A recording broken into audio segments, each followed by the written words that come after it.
Hello and welcome to this video. This is a video by me, and it's a video where I react to last week's Tonight episode on Qatar and the World Cup. So yeah, let's go ahead and let's watch this video together, and why not have some insight into it, you know? Anyway, yeah, let's go ahead and watch it, is what I'm saying.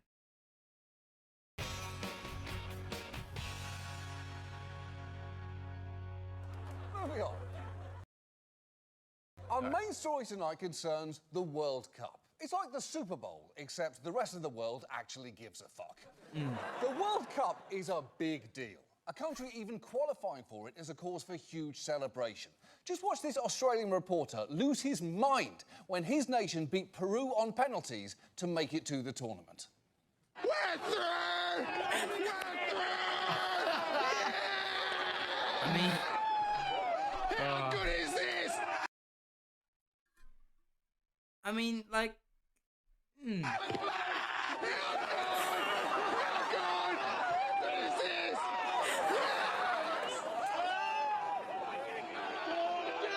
How are you feeling? How are you feeling? Get in! Oh, I got my scarf! I got my scarf! That's me, mums! There is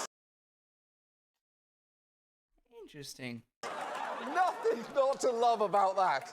From the reporter holding out his microphone to amplify people's joy shrieking, to the guy kissing the camera, to someone stealing his scarf, which sadly he never got back. And the reason I know that is, I have it now.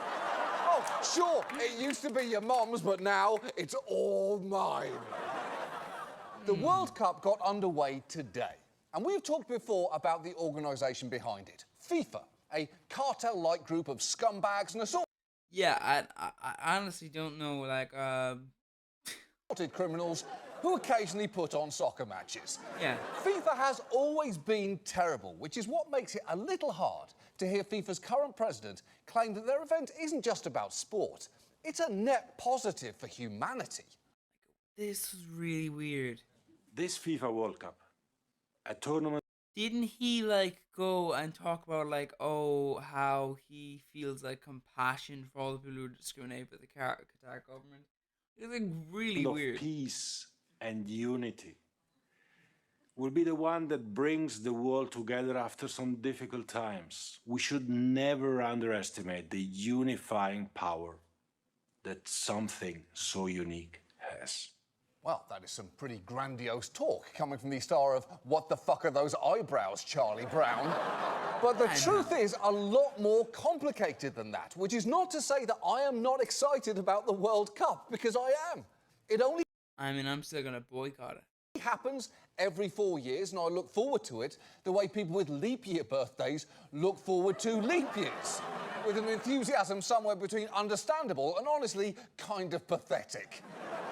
And this Ah, no, come on. World Cup is being hosted for the very first time in the Middle East by the small nation of Qatar, which is going all out. Outfits, but it's not that, like, it's small, but, like, it's still pretty, substantial on the world stage. Like, it's got, isn't it, like, the fourth biggest energy exporter? To turn it into a major branding event, even signing a massive multi-million-dollar agreement with David Beckham to be an ambassador for the Interestingly, country, which I believe Joe Lycett told him to, like, turn that down, or he'd shred, like, 10,000 pounds or something like that. Like, it's just like, and I believe he did it. It's one of those things. It's like, it's terrible because, like, you're just going, like, what? By the way, David Beckham, just a little insight. David Beckham is a horrible man. Like, he's actually, like, really horrible. Apparently, one of the reasons, it's funny though, because, like, he does, like, love PR though, so he's not a nice man, but, like, he loves PR, so this isn't great for him, is it? Like, because, like, one of the things was, like, apparently he was when there was, like, coverage of the royal family, like, in England, they were like, oh, and he's here, he's queuing. It's because he wants a knighthood. Like, he just come on. Oh, it's so pathetic. Which presumably includes getting him to make more videos like this. I think everyone knows how much I love food, and the food culture is very exciting in Qatar. This is what I love, you know, I love to go to spice markets, I love to go to fish markets, I love Murakami. Oh yeah. Is that Pepsi? You like Pepsi? You know, I love to go to spice markets, I love to go to fish markets, I love Murakami. Oh yeah, love Murakami. Everybody knows how much I love a taco. But what I love is Why? also we Does this even make them any money back? Like, are now in this amazing place. Yeah. Using the I just love if he was just asked on the video, was this built by slaves too, like the stadiums? Was this built by slaves? Seems like slave work. Yeah, very good, very sturdy. Very good. Seems like it was built by slaves. Yeah. So was it? traditional spices. I love riding. I love a bike community. I love being in the middle of nowhere and talking and... To be honest, I'd be a bit insulted if someone was like, I love being in the middle of nowhere, where you are, yeah. Because that's how you compliment someone. You say they're in the middle of nowhere. Like, no, it's... eating, and this is perfection for me. Okay, Okay. I hope those subtitles were mistaken, because So, by my count, that... This is perfection for me. Okay. Eating and live nowhere and talking and eating, and this is perfection for me. Okay. So, by my count, David Beckham lost the following: food, food culture, spice markets, fish markets, Murakami, a taco, bike culture, and of course, being in the middle of nowhere, eating and talking. They really should have just kept taking him to places to see what they could get him to say he loves for money. I love public bathrooms, the aromas, the atmosphere, I just love them. I love cemeteries. Everyone knows how much I love tombstones and grieving families. I love proctologists' offices. I just love proctologist culture. This is perfection for me. Oh, God, yeah.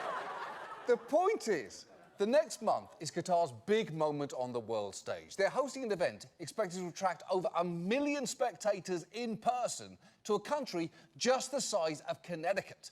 But as you may have heard, underneath the fun pageantry and David Beckham doing bad Anthony Bourdain cosplay... Interestingly, I believe my country had more, like, in my country there's a stadium called Crow Park that has 80,000 to seat. And, like, that's bigger than, like, you know, what Qatar had. So, you know. Also, by the way, who goes to Qatar if they don't actually have tickets? Like, no offense, man, but, like... is a much darker story, small signs of which have leaked out this week, like in this moment from a Danish reporter. Hvordan oplever du forholdene lige nu? Jamen, vi kan jo vise, hvordan forholdene er lige her, hvis vi drejer kameraet. We are live on Danish television, og der kan I se, nu bliver vi stoppet med at filme, og det er forholdene her. Mister, you invited the whole world to you invited the whole world to come here. Why can't we film? It's a pub. Like, it's really weird. Like that he is right. That's right. Like, it's a bit weird. Like, yeah, come to the world, come to Qatar, world, come here. Like, we got all the we got no wait, we don't have stadiums. Don't worry. By the time we'll have them all, and don't you worry, we will have them all. We will, because we'll ensure the workers work all day, not night. Because they'll be slaves, yeah. So yeah, don't worry, we'll have all the stuff ready. So yeah, come on in. No, you can't film. Well, what are you doing? Well, no, you can't drink. No, you can't love who you want to love. No, you can't. Why did we invite all these people if we seem to just hate them? It's like a Republican inviting you into their home and then being like, then getting angry at you when when you're like gay or something. It's like, well, fuck you. Like, you don't invite the world and then just start complaining when the world is like, well, this is how, like, this is our lives, like, you know. Public place. But you can break the camera. You want to break the camera? Okay, you break the camera. Okay. Yes. So you're threatening us by smashing the camera. Wow. Just a reminder, he was asked, how would you describe working conditions for journalists in Qatar? And just seconds later, a bunch of golf cart goons showed up to answer that question for him. Although, credit to this guy for being so excited to appear on Danish TV that he gave the camera a little wave before presumably smashing the shit out of it. But harassing journalists is just the tip of the iceberg here, one that includes a host of human rights violations. So given all of that, tonight, let's talk about the Qatar World Cup. And let's start by going back to the moment back in 2010 when the winner of the bid to host this tournament was announced by the former head of FIFA, Sepp Blatter.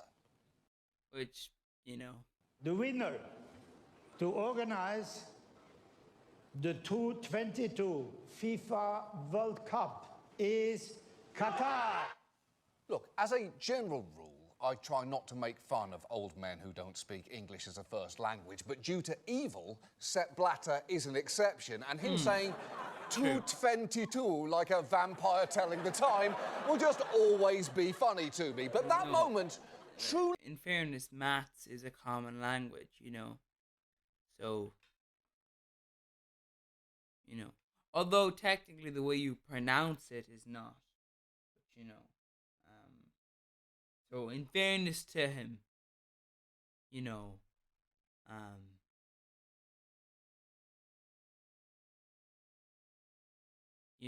he could have written down. Truly stuns people, because for reasons that it turns out FIFA were fully aware of, Qatar was a fundamentally unsound choice for a summer soccer tournament. I know this, but everyone was aware of it. At the time, in 2010, we were like, it was 2010, right? We were like, this is, no, this is not a good idea. I mean, this is unsuitable in the extreme.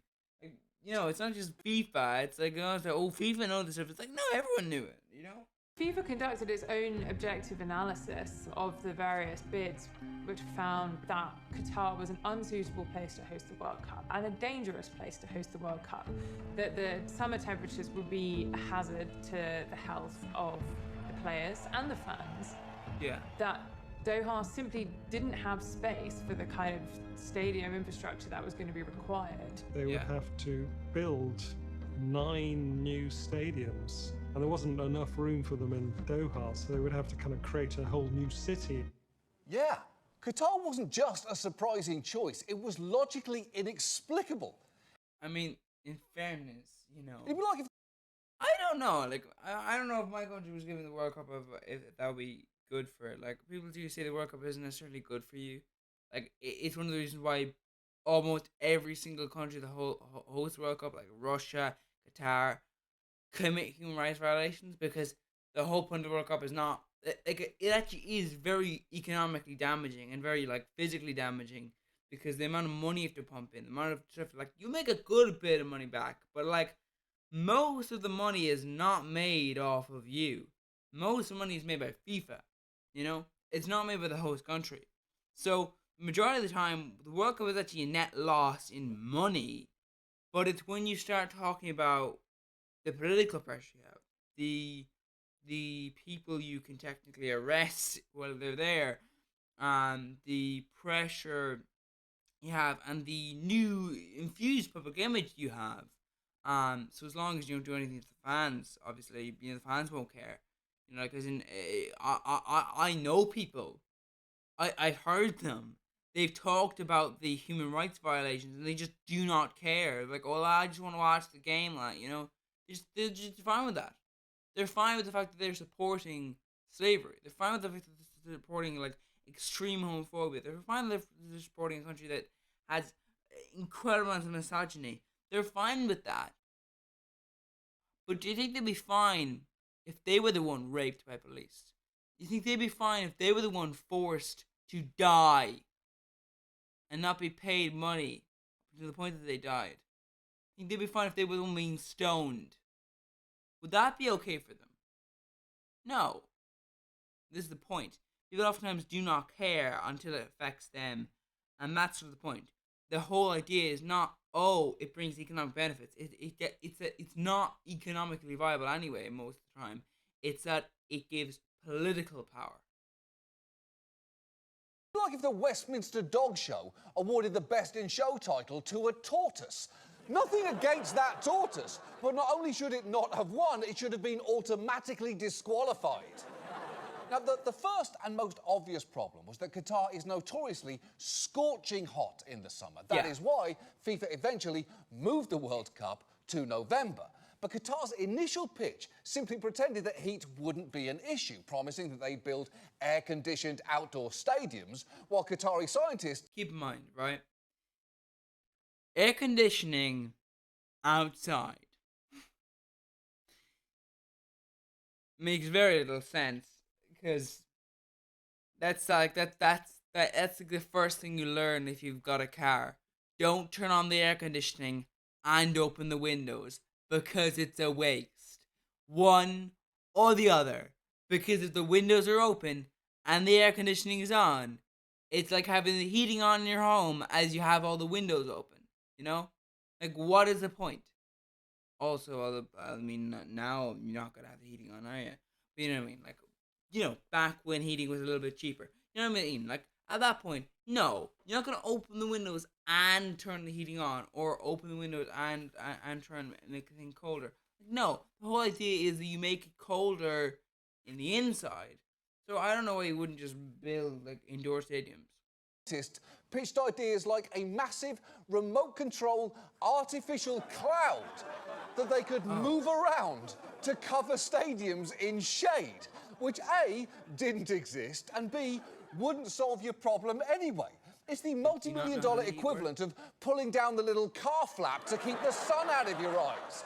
And at this point, you will not be surprised to learn... The only way it'd work is if, like, you block your eyesight. In which case, you're gonna crash.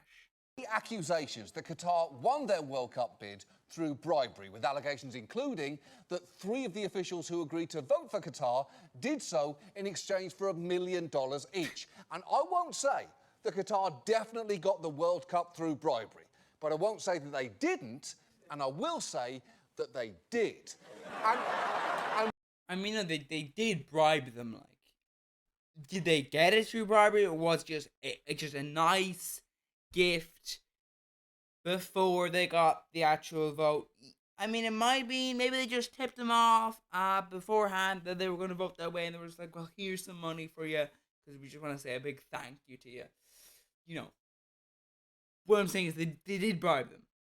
Did the bribery lead to them getting the World Cup? Well, yeah. And while they deny that there was any misconduct in their bid, the fact remained they were going to need to build not just a bunch of new stadiums, but also a new airport, metro system, roads, and about 100 new hotels. They had to build so much new infrastructure. Slaves. In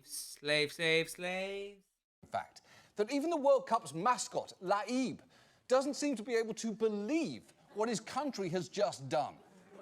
First thing I want to show you is the stadiums. Oh, the stadiums! 8 mind-blowing arenas designed by some of the best architects in the world. This is Lucerne City. Can you believe it didn't exist 10 years ago?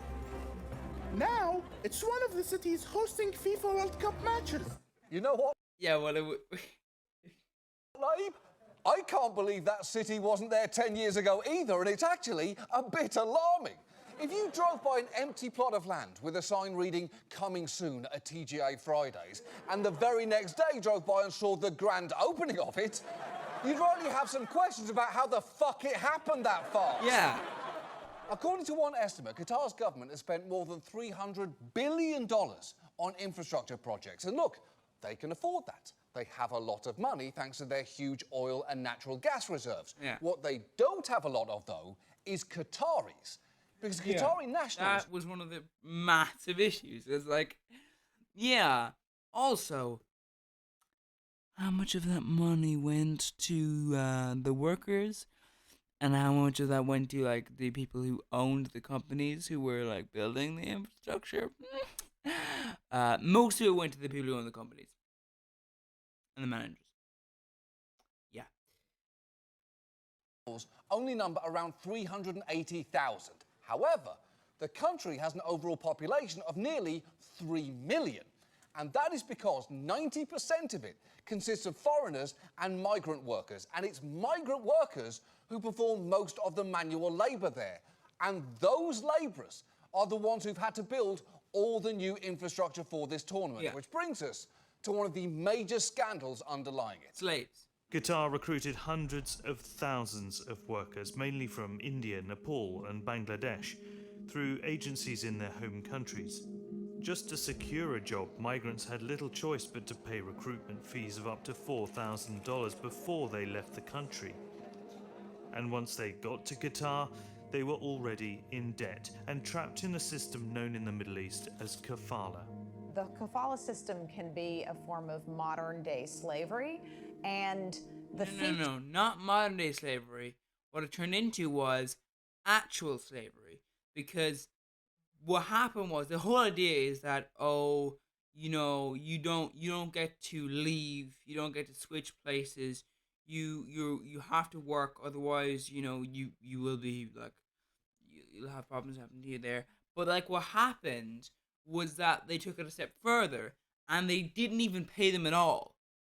Many migrant workers didn't even get paid at all, like at all. Now, modern day slavery, that's actual full-on slavery. features of it amount in some cases to forced labor. It's true. All the new stadiums and infrastructure were essentially built through modern-day slavery. So we should probably introduce a new collective noun to refer to this group of stadiums: a gaggle of geese, a pod of whales, an atrocity of stadiums. The kafala system exists in some form in several countries in the Middle East, and under it in Qatar, workers couldn't switch jobs or leave the country without the explicit permission of their employer. In some cases, because they might have literally had their passport taken away. And being so fully dependent on an employer meant that labourers had virtually no rights. Take Anish, a labourer from Nepal, who maintains that he was routinely underpaid and for doing work in truly brutal conditions. I went to Qatar in 2019. On the 21st of March, I started working at the Lusail Stadium. It was very hot in Qatar. It got up to 52 degrees Celsius the first year I was there. Yeah. I used to sweat in the exact way as if it was raining from the sky. You know how hot 52 degrees Celsius is? It's 125 degrees Fahrenheit. If you build a stadium in that heat, you should get to own it. That shouldn't be Lusail Stadium. That should be Anish's fucking stadium. And no one should be allowed inside it without saying that out loud. And there's something pretty fucked up about arguing it's too hot for peak athletes to be outside for 90 minutes. But you know what? It's completely fine for people to build stadiums in that heat for hours a day and for months on end. Yeah. And that's not even getting into the living conditions that workers there were subjected to. Shit. We drove outside the city to a place the government doesn't want people to see. The sprawling labor camps where the workers are housed. Inside, the men were packed wall to wall, 8 to a room. The heat was stifling, the kitchen filthy. The beds, they told us, infested with bed bugs. 22-year-old Koum lives here among 150 other men. Yeah. They share 2 bathrooms. There's no shower here. There's nowhere to wash your body. Where do you wash your body? Then buckets. You wash your body in the toilet. Yes. Hard to believe, but in these camps, it's routine. At another camp, the toilets overflowed with sewage, and 2 filthy kitchens were being shared by 600 men. That is horrifying. No one should ever have to live like that. Just wait until Laib finds out about this. Yeah. Yeah, your tournament's built on human suffering, buddy. And you should know. When that reporter went and talked to the head of one of Qatar's leading sports organizations, it didn't go well. You go yourself and investigate it. You will see them living in a very, comfortable, healthy. Don't give us that bullshit, like, that kind of thing. It's always an issue, though. It's like, the problem is this is not like Soviet Russia. This is not this is not a country that is known for having like very nice laws that don't discriminate against people, and it's just now it's really shocking. It's not shocking, you look at the history behind it, and it's like, yeah, it has always been not a particularly nice country when it comes to its government. The environment. Comfortable and healthy. Of course. Let We me are say living this, in a Mr. very healthy environment, alhamdulillah. Mr. Al-Suladdin, with all due respect, we have gone to the camps. You went yourself? Yes, this week in Doha, where you have hundreds of thousands of men living in labor camps. Some of them packed into small rooms, 8 men to a room, like the one we saw. 10 men sharing a toilet, no showers. Have you been to the labor camps yourself, sir? I'm not gonna answer your questions. You don't want to answer that? Of course. I mean, I honestly don't get, like, you're in Qatar. It's not like you're being interviewed by, like, border police or something. Where it's like, I'm not going to answer that question. Or like you're interviewed and you're in the country that can arrest you. He's not going to go, oh, you committed human rights violations. You're under arrest. Oh, wait, no, wait. Yeah. Actually, you can arrest me. I can't arrest you because this is your country and your government that actually did this. So why not just lie? Like, yeah, I wasn't there. I guess maybe, it is the argument of like, well, either way, it doesn't sound great. If you say you weren't there, then it's like, well, how the fuck would you know about the quite good conditions, actually? And if you were there, then you just lied. You've just admitted you're lying. Although, once again, it's really the issue of, like, there's no criminal repercussions, because obviously that's what the government wants. So, but there might be some personal repercussions, though you never know, for damaging the brand. Of course, I don't want to answer it. And with that, we were told the interview was over. Incredible. Nothing says workers live in a comfortable and healthy environment quite like leaving the room 30 seconds after you realise that the person you're talking to has actually seen that environment. And it gets worse. A Guardian investigation found that 6,500 migrant workers died in Qatar from 2010 to 2020. Now, that number accounts for all migrant worker deaths in Qatar, not just those who worked on stadiums. But the Qatari government's preferred count states that there have actually only been 37 deaths among labourers at World Cup stadiums, and of those, that only 3 were work-related. But if that number seems suspiciously low to you, it's because it very much is.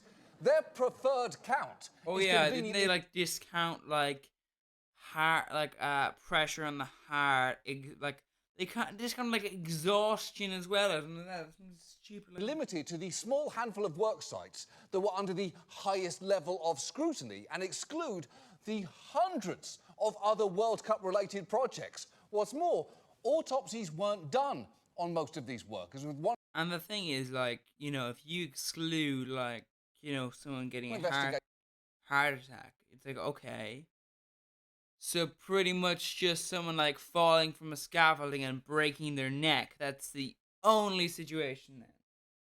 Finding that nearly 70% of deaths of Indian, Nepali and Bangladeshi nationals were attributed simply to natural causes or cardiac arrest. Suppose cardiac arrest, it's probably the work. Which feels deliberately vague. No offense, but if someone is 20 years old, they will most likely not die of cardiac arrest unless you push their body to extremes, which, yeah, you did. So... Because cardiac arrest just means their heart stopped, which is literally how everybody dies. I can tell you with full confidence that his heart stopped is how both I and Kid Rock will die. That doesn't mean that our cardiac arrest will be caused by the same thing, though, does it? One of our deaths will likely involve a lot of meth, a monster truck, and a variety of illegal fireworks, and the other death will be Kid Rock's. And Qatar will argue that they have made some significant labour reforms. It's something that the head of their World Cup efforts has proudly bragged about. If we look at the actions that the government has taken so far, laws implemented and being applied as well, the kafala system has been dismantled, both in terms of allowing... Okay, well, what about the other laws that are being implemented and are being enforced? allowing for workers to change employers, and at the same time also there was the exit permit system. They couldn't leave without They couldn't permission. leave without permission. That has been dismantled as well. Look, those reforms sound great, and to an extent they are, but they also have some major asterisks on them. Workers in Qatar have said that they are still required to get permission from their current employer before they can move to a new job, and have also experienced retaliation from their employers when they try to leave. But also, the reforms that he's bragging about there only began to be implemented in 2018, when much of the hard work was already done. So he is bragging about dismantling the kafala system while sitting in a stadium built using it. The only way that pat on the back could have been more hypocritical is if he'd forced a migrant worker to do it for him in 120-degree heat. But incredibly, it's not just Qatar bragging about the progress that's been made. FIFA has had the nerve to claim credit for it too. All the changes that have happened in this country in terms of human rights and workers' rights and so on, human rights would not have happened, or certainly not at the same speed, without the projectors of... Oh my god. You can't even say it like human rights, workers' rights. Human rights. Yeah.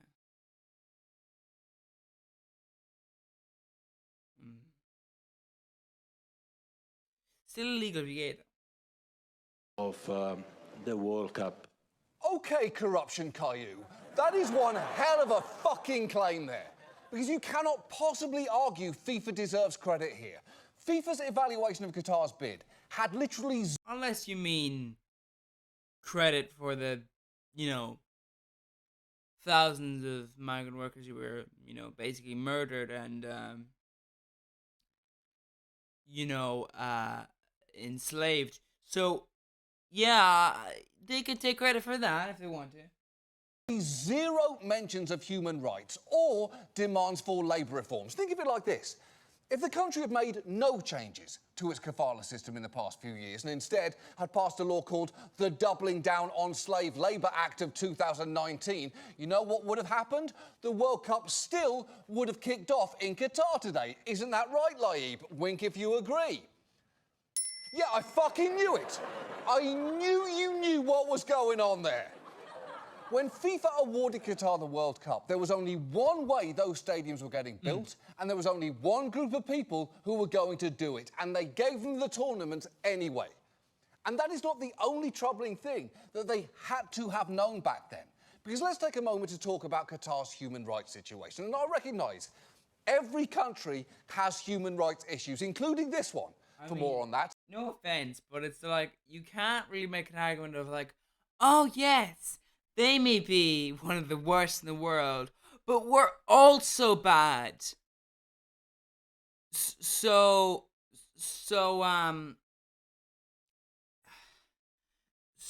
let me get this straight. You're arguing that they should be discounted because you're also shitty human rights. Not every country. There are many countries that have, like, the government has absolutely breaks no human rights laws. Now, are human rights laws broken in the country? Yes, but that's by citizens. America breaks human rights laws. Their government does it all the time.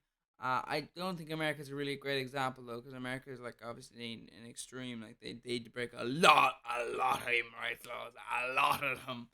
Way more than anybody else does in that kind of sector of the, even the, like, powerful countries in the western side of the world, really. I mean, although, how powerful are they really at the end of the day? Most of them just crib off America's back, and even America's a bit, That, see every other story this show has ever done. But Qatar is, in some ways, next level. Women there have very limited rights. They need permission from their male guardians to marry, work in many government jobs, and travel abroad until certain ages. Also, because sex outside of marriage is illegal, pregnant women have to present a marriage certificate to receive prenatal care, which I hesitate to even tell you about, just in case the Supreme Court is watching this show tonight and getting any new ideas. Never know. As for the LGBT community, sexual conduct between men is criminalised and can result in 7 years in prison. And FIFA was not unaware of this. Sepp Blatter... No offense, but, like, how can you not be aware? Anyway, point in addition to that is that it's more than just illegal. They let the police rape prisoners. So, even joked about it just days after Qatar was awarded the tournament, because when he was asked what advice he would give to gay fans who might want to travel to Qatar, this was his fun response. Then I would say then that they should refrain from any sexual activities. They say in comedy you can either punch up, punch down, or co-sign oppressive governments for a quick laugh while looking like the Penguin went to Wharton. And we all know... Well, I mean, you can also be shot. Which option he just chose there. Get Sepp Blatter a Netflix special, it seems like he's ready. Now, just needs to inject a little bit, just possibly... I don't really feel he's hateful. He's just not hateful quite enough, for making a Netflix comedy special. So maybe a little more hateful to LGBTQ plus community, and then, Qatar has frequently repeated that everyone is welcome at this World Cup, including gay fans. But as this gay Qatari man, who was granted asylum in the US, citing the dangers he faced there, points out, even if that is the case for the next 4 weeks, it's a hell of a blind eye to turn. It's like having a household with children that are domestically abused, and now you're going to have a fancy dinner party. People can come in, they can bring their kids can jump on the table, and they can do everything that they want. I'm not jumping on the table, The children that live there are going to be in the basement, quiet, behaving, and they can jump on the table like the other kids that visited, because they will be punished in that household for doing it. Well, now you know that the children there are abused. So how are you showing up to our home? Yeah, that's the thing. Also, I would say there are certain ways that you can,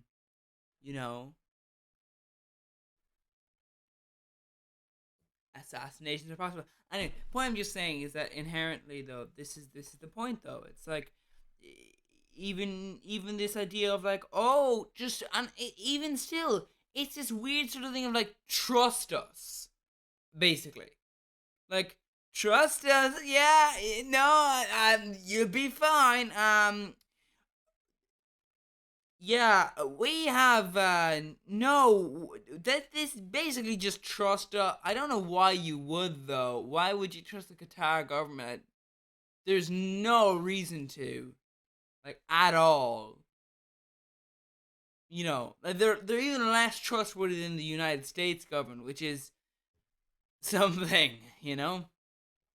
Like, that's certainly something. I'm just saying, inherently, if you're in this position, I would say don't go to Qatar at all. Even this attitude of like, you could even add to that analogy of like, oh yeah, but like, you don't know what's gonna happen to your children when you bring them along to the table, because what happens if, you know, one of the people goes, oh, just would you like to see this thing? Just come into this room, and next thing something happens there, and that's sort of the point, because you're asking people to trust you. You're saying, oh no, this won't happen to you, but why exactly would we trust you? Why exactly, if you're not a straight man, would you go to Qatar? Even if you were like, I mean, if you would probably best to ensure your country is a pretty powerful one as well, that it can, you know, do stuff. Because I'm not saying Qatar is gonna try anything. I'm just saying they're not known for letting people leave the country when their country isn't going to force them to. So, just saying, you know, I'm not even sure if you can even say that the children won't be abused. I'm just saying, inherently, kind of looks like you're going off to a dinner party, and it very may well be that they'll pull out their knives and stick them into some of those people at your dinner party. So, are you going to bring them to the slaughter? Are you going to do that? Or just boycott them? Exactly. Too late. The Qatari government is engaging in some truly horrendous behaviour, and we can't just gloss over that and uncritically put it in the spotlight. It's an authoritarian regime, not Mel fucking Gibson. And by the way, here's a fun game. Even still, Mel Gibson is, you know, not a nice man. Guess how many movies he's been in this year? You're wrong, it's 7. This truly has been the year of Mel. And none of this, the working conditions, I have to say, you know, the oppression of women or gay people, was a deal breaker for FIFA. In fact, Qatar's authoritarian tendencies may actually have been a deal sweetener. Yeah. Because FIFA has long had a soft spot for autocrats. And I'm not just saying that because they gave the World Cup to Russia in 2018, or went ahead with one in Argentina in 1978 when it was run by a military dictatorship, or even that they held the second World Cup ever in Mussolini's Italy in 1934. They've said it themselves. FIFA's former Secretary General, Jerome Valk, once said, "I will say something which is crazy, but less democracy is sometimes better for organising a World Cup. When you have a very strong head of state, that is easier for us organisers." And even for a quote, which is prefaced by, "I will say something which is crazy," that is fucking nuts. But authoritarians are good for FIFA, and FIFA is good for authoritarians. True. As this critic points out, like, this is my point, though. It's the majority, a big chunk of former World Cup spots have had, and in many cases still do, have had like anti-LGBTQ plus laws on their books, and that's the problem. You know, that's a problem, and people seem to think, oh, is it a commonality? No, that's the point. Like, some fucking Egypt from some British broadcaster was misunderstood this. You're like, yes, you're almost there at realizing that FIFA is an advertising campaign. It is an erasure campaign. That's what it is. It's so you can get all those stupid people to not think about your human rights abuses, but to think of you as a sporting place. It worked well enough in Russia. They kind of fucked it up afterwards because, they, invaded Ukraine and all that. But, it did help them a lot. There was an impression of Russia that was driven. And it was driven hard.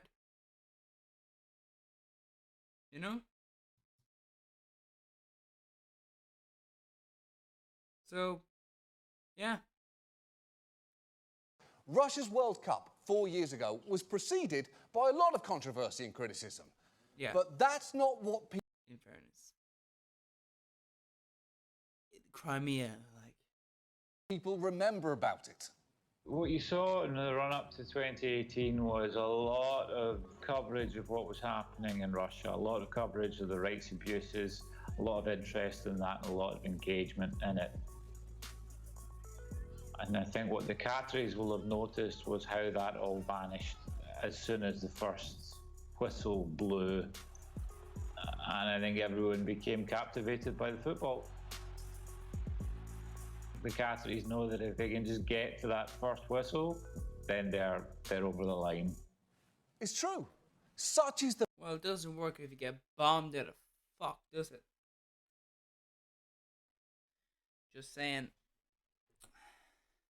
The problem with being an authoritarian state, though, is that when you're not powerful enough, other people can crush you.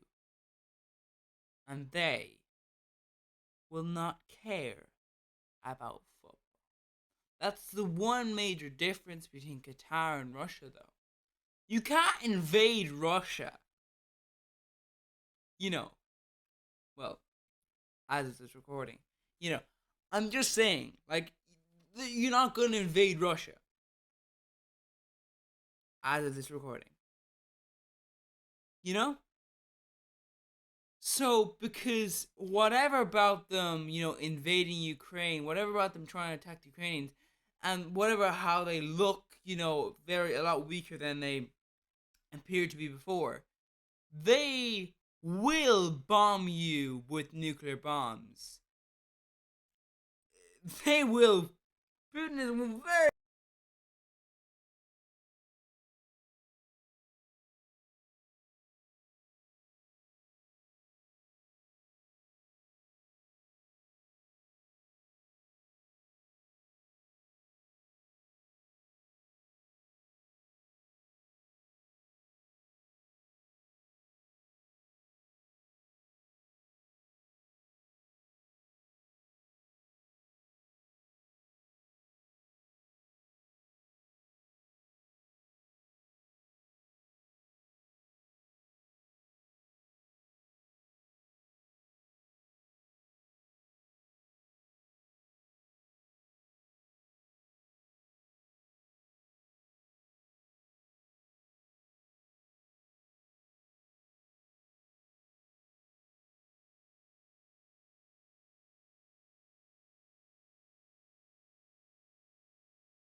oh, free open and everything like that, and whoa, they've got a minimum wage.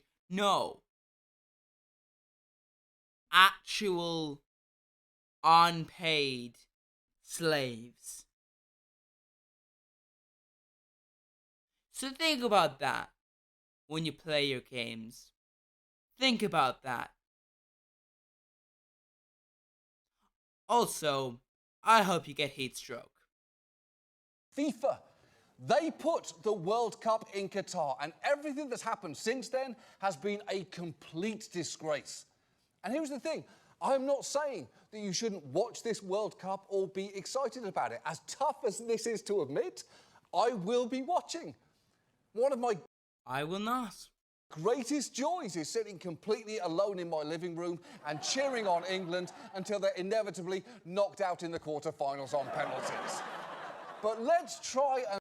I think what would be a very, very good idea would be to sneak a couple of cameras into the Qatar stadiums and just set them up so you've got like a live transmission, or possibly not live, where you can watch your games, but you don't have to give any money to the Qatar government. But at the end of the day, that's still gonna blanket away your ideals. Because will John be coming in here a year or two from now, condemning Qatar again? Or will this all disappear? Is this the point? This is what I'm making. It's like inherently, I will be,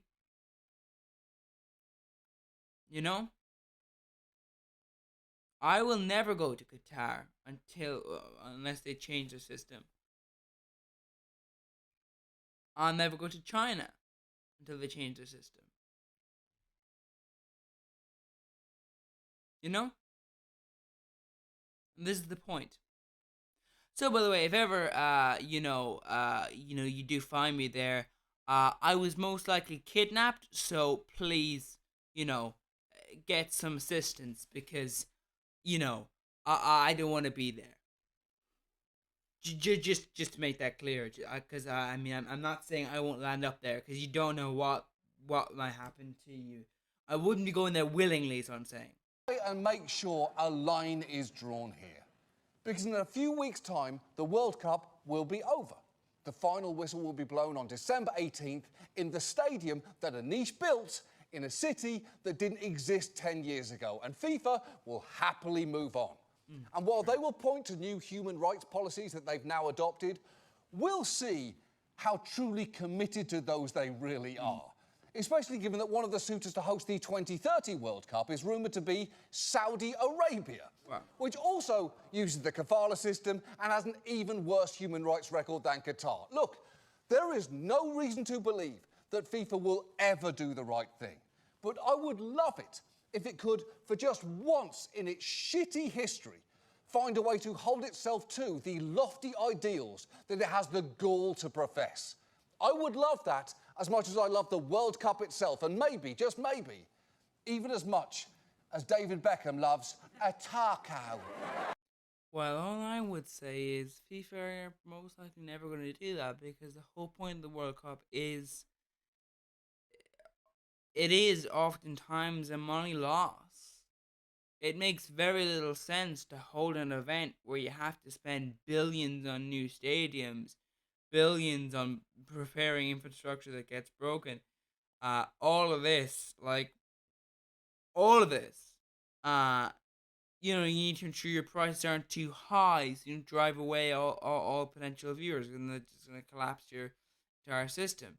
All this. You will find that there are channels that are increasingly monopolistic. They will be able to command cheaper and cheaper prices. So there's as years progress, it's harder and harder and harder and harder to make a profit on this. However, if you're Qatar, if you're Saudi Arabia, if you're Russia, if you're Italy, if you're Sweden, if you're any of these countries, if you're Poland, you don't need that. You don't need to make money. You need to clear up your public image. And that is what you will get. Most definitely. There's no risk involved there. You will. You will clear up your broken image. You won't. It's not like, oh, will we lose $100 billion or will we lose one? Because that would be perfection for me. Yeah. All I'll say is I will be boycotting Qatar. Won't be watching their stuff. Won't be supporting their government. Obviously, I don't necessarily think that all the Qatar people are evil. That would be obviously a very weird thing to think. What I'm saying is effectively is that, while obviously, the Qatar government is an awful, awful, awful government, and while people have said that yes, other countries are pretty bad too, they are still one of the worst in the world. And I think at least, and there are countries out there that you can put the World Cup in, that you can put these events in, that the government doesn't commit human rights abuses. The people do. You'll still have people who are LGBTQ plus who are attacked. You'll still have, creepy men doing creepy stuff, and in certain cases, sexual assault.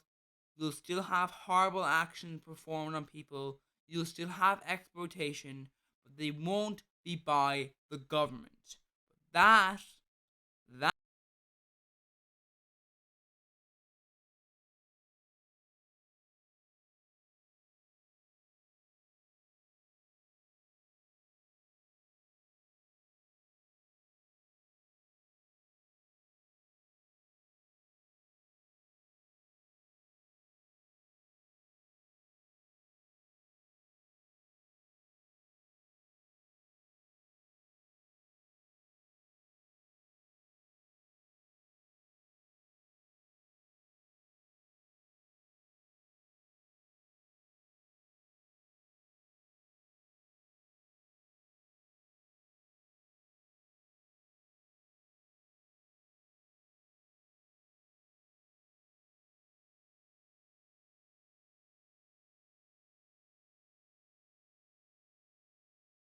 will have to hold the world